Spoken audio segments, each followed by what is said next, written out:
Everything that happened to her is very inhumane. Locked out TV, thought you knew. Keep it G and keep it fly. Locked out merch, you got to buy. Many colors on the tee. Swear there's has beyond your screen. I'ma cut me everything. Homie said it's going fast. Put my blue on everything. Locked out TV, bring your facts.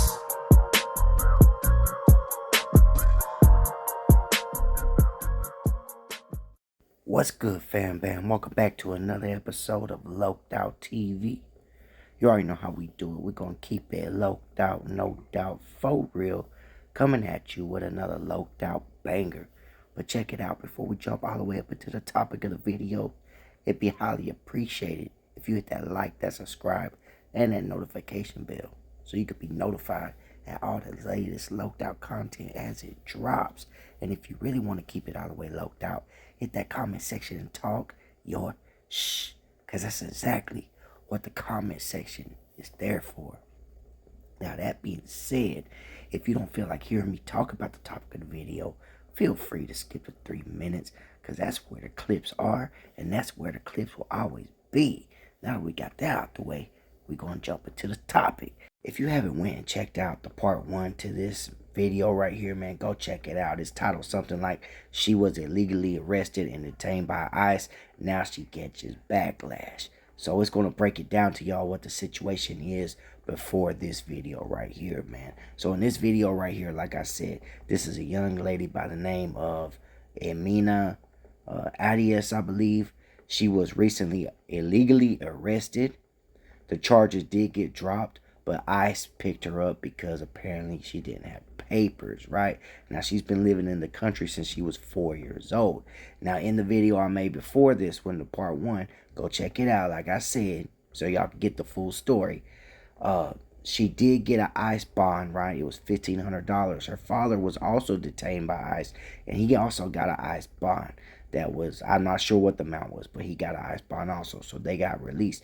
Well, on No King's Day protest, right, on the day of the protest, she had made a comment on what she says is her father's Facebook post, and it was wishing Trump a happy birthday on his birthday, right, the day of the parade. Now, she caught a whole lot of backlash about this. People started wanting money refunded that they donated to the cause, started sending threats. I mean, it got crazy, right? So in this video right here, she's responding to that, because a lot of individuals are saying that she don't care about the raza, but the research that I've come up on, that's not true at all. So that being said, we're going to keep it loked out, no doubt, for real, to the next one. And here's that clip. Good afternoon, Ranking Member Durbin and members of the Judiciary Committee. My name is Jimena Arias Cristobal. I am a 19-year-old, a daughter, sister, and an avid runner. On May 5th, I was pulled over for allegedly turning right at a no turn on red sign. What began as a simple traffic stop quickly escalated. I was taken to Whitfield County Jail, where I stayed for 2 days. While I was there, I learned I was being transferred to Stewart Detention Center, where my father was already being held. Before I share what happened during my time in detention, I want to tell you a little bit about who I am. My parents and I came to the U.S. in 2010 when I was just 4 years old. For over 15 years, I've called this country and Georgia home. I grew up in Dalton and went through the public school system from kindergarten through high school graduation. I was an honor student, active in sports, volunteering, and students clubs. After high school, I attended Oglethorpe University in Atlanta, thanks to a scholarship from the Dream.US. I ran cross country and pursued my education. I later transferred to Dalton State College, where I'm currently working my degree in finance and economics with a minor in marketing. Since kindergarten, I've pledged allegiance to the flag of the United States. My dream is to one day become a U.S. citizen. I was not eligible for DACA, but if I had been, I would have applied without hesitation. What happened to me is not rare. It's part of a growing pattern that is both scary and un-American. And I know I am not alone in thinking that. I live in an overwhelmingly conservative community, yet when I was taken to Stewart, All my neighbors, even the conservative ones, rallied for me. As a teenager, being held in jail, even just for 2 days, was traumatizing. I was surrounded by people who had committed serious crimes. But what left the deepest mark on me was the transfer, being shackled at the wrist, waist, and ankles. That is something I will never forget. It was dehumanizing. And what's worse is knowing that millions of others have experienced and will continue to experience the same trauma. My time at Stewart Detention Center was life-altering. Stewart is a private detention facility known for its mistreatment of immigrants. Detention centers are supposed to be temporary holding spaces while people determine their legal options. But at Stewart, we are treated like criminals. The conditions, the language used towards us, the lack of dignity and compassion, it felt more like punishment than due process. Due process is supposed to mean fairness under the law. But inside Stewart, people are denied the basic right. We are left in the dark about our cases. Legal help was scarce. We were treated not like individuals with rights, but like numbers in a system designed to break us. I was held at Stewart for 2.5 weeks before being granted a minimum bond of $1,500, thanks to my incredible attorney, Dustin Baxter. My time there was short compared to others, but the emotional weight was unbearable. I witnessed mothers, daughters, and sisters suffer daily under cruel and unnecessary conditions. What's happening inside detention centers like Stewart is not just a legal issue, it is a human rights issue. I'm grateful to have the opportunity to share my story, but my story is just one of many. Every day across this country, people, many who have lived here nearly their whole lives, are being detained without access to fair legal representation, without proper care, and without the basic dignity all people deserve. I am not just an immigrant. I am a human being. I am a Georgian, and I am an American without papers. I hope my story opens eyes and hearts to what really is happening, not just to me, but to thousands of others. No one should have to go through what I did. We need a system that reflects our values of justice, dignity, and due process. Instead of arrests and detentions and threats of deportation, wouldn't it be better if we had the chance to become legal American citizens? Thank you so much for listening, for caring, and for taking action. And thank you for your powerful testimony. Thank you for being here today. Met this other lady in there. She's from Russia, and she had been in Stewart for over a year. And her story is very sad because she tried to take her life and hang herself with the covers they gave us. In the 2 weeks that I was in there, couldn't really catch a breath. I felt consumed with anxiety a lot. My thoughts overcame me. So one that's been in there for a year, you can imagine how they feel. I think in Stewart, they pay no attention to people, which leads them to wanting to take their own life.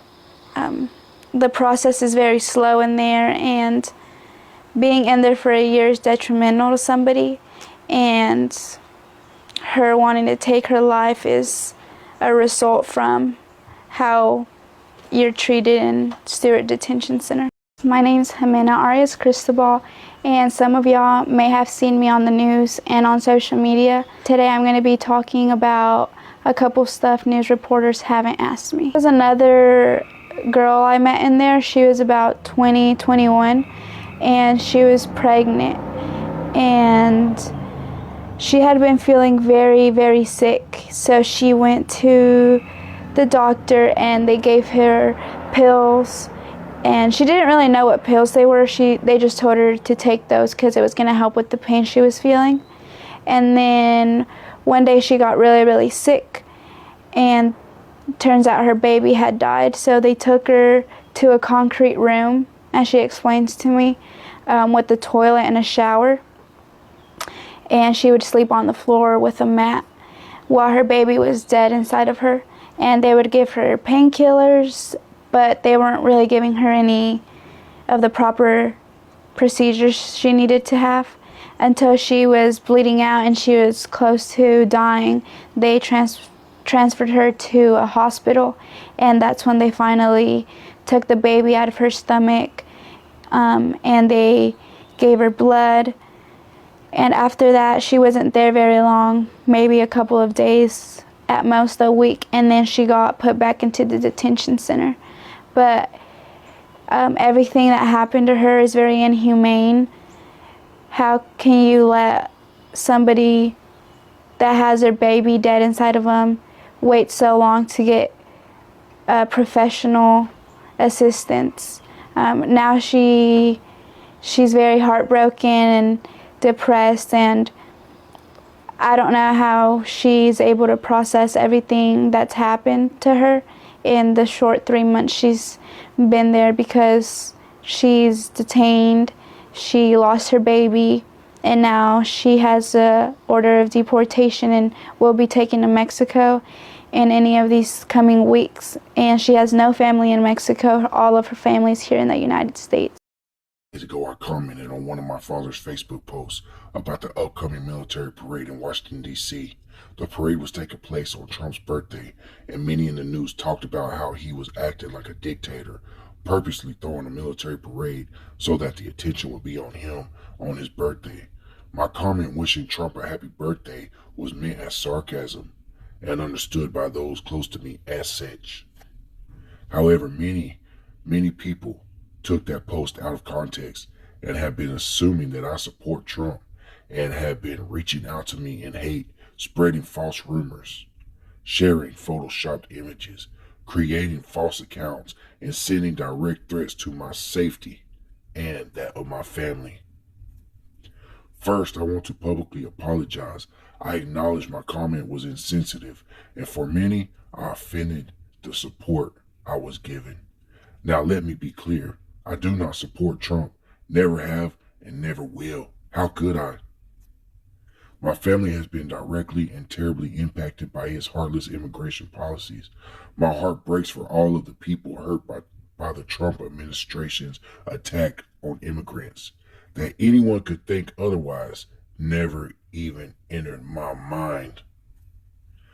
Since my arrest and experiencing ICE detention, I have made it my goal to try to bring attention to the horror that is Trump's attack on immigrants and how terribly broken and torturous our immigration system is. I've shared my story as well as the stories of people that I was detained with. I desperately want to be a part of the solution and bring people together.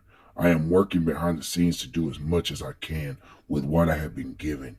Please don't let this misunderstanding divide us.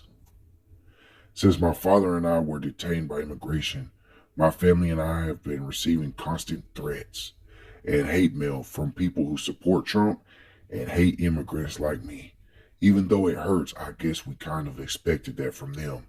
That many of my allies and people that supported me would turn on me so quickly based on a misunderstanding of one single post is so much more shocking and hurtful.